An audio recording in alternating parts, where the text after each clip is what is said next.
Good day. Welcome back. This is the next video in my series on corresponding squares. Doing something a little bit different today. It's analysis of a position which is in the study database, Harvest, and it's supposedly from a game, so it's from the real world, but there seems to be some question mark about the solution and whether the solution's cooked and it doesn't actually work. So that's I started digging into this.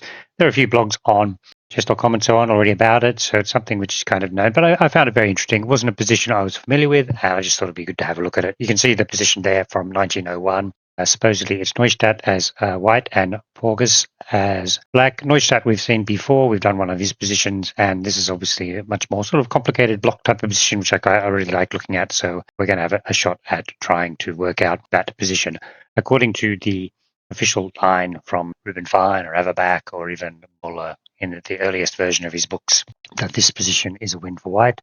Actually, it looks like it's a draw, and I think that's been accepted by, Muller's looked at it again, all that sort of stuff. So I sort of go through that sort of historical process of looking at what people thought the solution was, and obviously like what I'm doing with the assistance of computers, finding out new lines. It's actually a bit more complicated, this one, than I thought.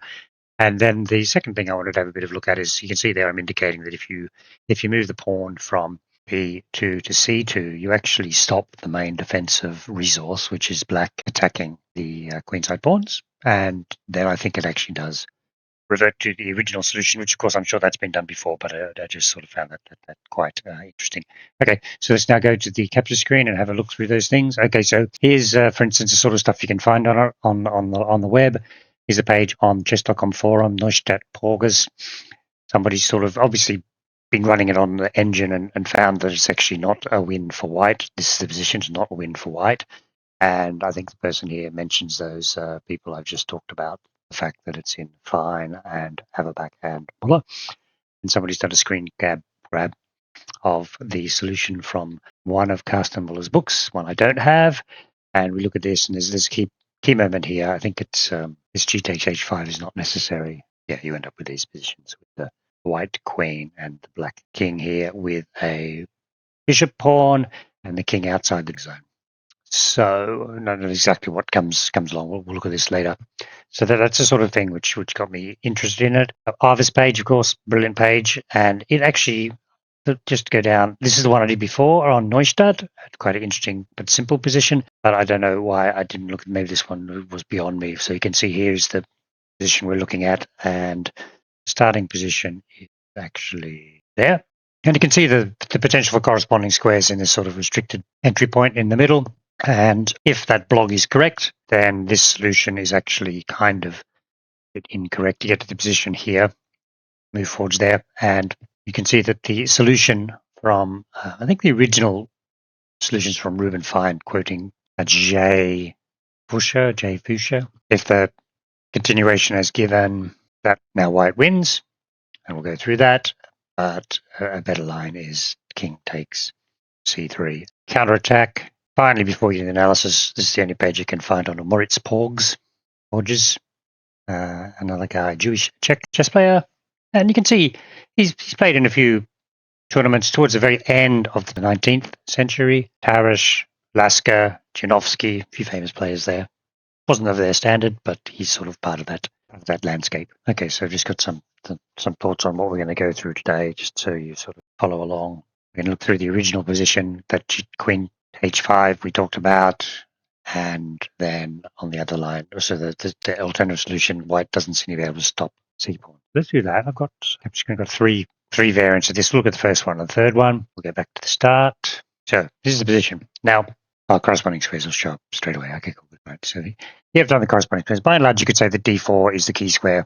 I haven't marked that as key square. So we'll go through this again, but when white is on E4, black has to be on C5. When white is on E3, black has to be on D5.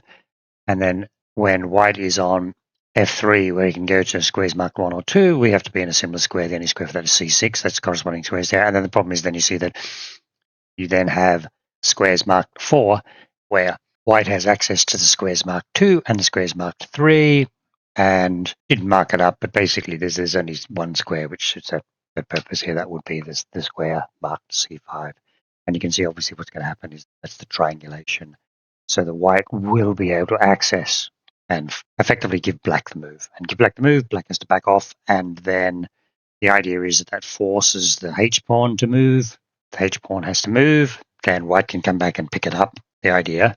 And can he come back and pick up and win? Because then he's got 4-3 on the king side. So let's see how that works. This is the solution as given by Fine and Harvest and so on. So we start in the square marked 3, we go to the square marked 4. White has 2 of those squares. Black goes to c6, so white goes on the matching square. So we've given black the move effectively. Black has to back off. He can back off to c5, and we go to d4. Cannot back off anymore, because if, for instance, he goes to d5, I think it's logical square, then we go to d5, and then, what are you going to do now, right? So, for instance, let's just do another alternative line I've put in there. King c6, 4, h4, because we have the choice of moving our h-pawn 1 move or 2 move, and now black's going to lose the c-pawn. It's the game, so it's h4. Okay, so now the pawn is undefended, so let's do the moves which are supposed to be winning. You just block the pawn, do that at some stage, move across, take the h-pawn. So this is all fairly straightforward. Can't afford to lose the f-pawn. So got this position now. Black, we're still following the solution. Black starts to move towards the queen side, and white has to be careful here. Let's see what happens. Let's see if we go through it. Let's see what happens if we play h4. Black comes back to e3, and we got to draw. This just becomes a draw. You might well ask, what happens if we play h5? Take, take, take, and white's actually losing. White has to be careful.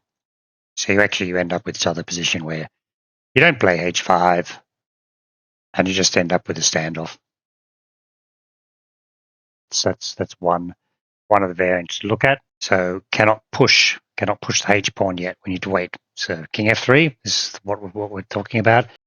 Black continues his counterattack. Now we advance because black cannot threaten us on the king side. Advance again, and this is the key, right? So let's first of all, there's 2 alternatives. Let's do the solution given by Arves and Fine and everybody else. Take the pawn. Now we do this very typical breakthrough. We've given away all our pawns, but all you need is 1 pawn. And although black has 5 pawns and now 4 pawns, you can see the continuation. Basically, that position is totally winning. Right, so let's go back to this point here where white has just played h5. And this is where the flaw in the analysis seems to appear. Let's take the c-pawn rather than giving white that extra tempo. Now, there's a few lines here. Let's go h6 is one, f5 is another one. I guess you might say h6 is the fastest. So let's do h6. It's not the line I had, so I'll just add variation. And now the line would be king somewhere. Got to get a queen, got to get a queen, got to get a queen. Got to get a queen. Check. Over here, threatening the queen. What are we going to do? We're going to move our queen up, move back. What are we going to do? We could cheat, check in closer. That might be one logical thing to do. We'll just go and hide in the corner again.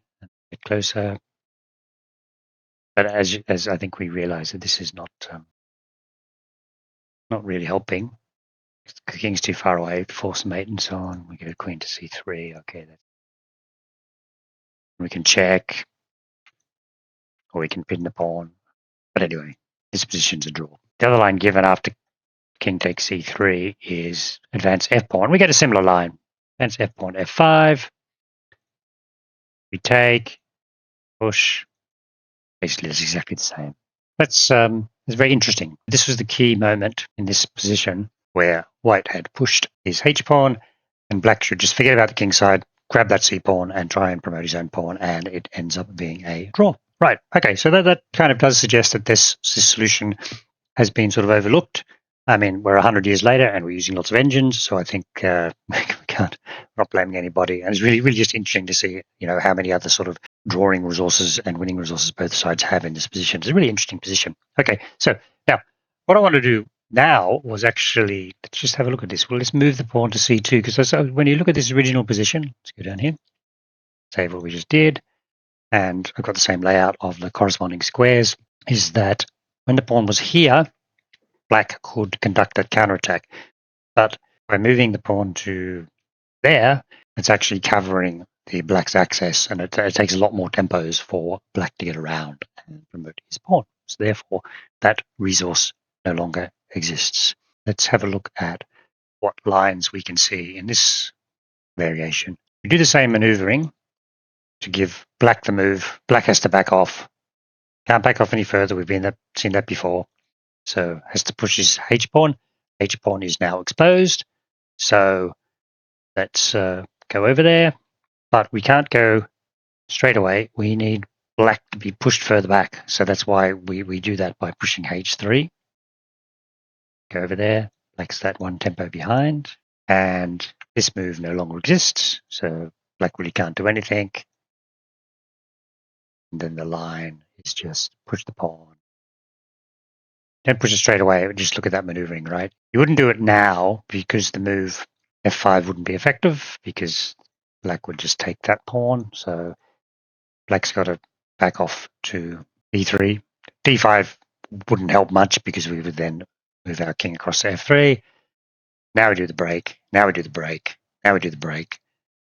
And we've got the position here where we queen. So going back to the original position. Yeah, I just found that really interesting. So the actual game position, nobody's got the score, so we don't know if it was during the game or during analysis after the game. Somebody can show me the game score, that would be great. But if I make a slight alteration, then you get something which looks a little bit better as a corresponding square puzzle. And I think that just this idea of tinkered with it, and imagine doing this without computers. When you think of the Lowcock, Bianchetti, Lasker, Reichhelm, a couple of other positions, they somehow look similar, but they're all a little bit different, and you've got to go through all the lines and work out what's going on. So anyway, I just thought that was an interesting little study by Neustadtl and Porges, and then I just got a little bit sort of interested in the whole process. What was wrong with the study? Why was it wrong? And then maybe you can fix it by just moving the location of the pawn. Anyway, hope you found that interesting, and thank you very much for watching.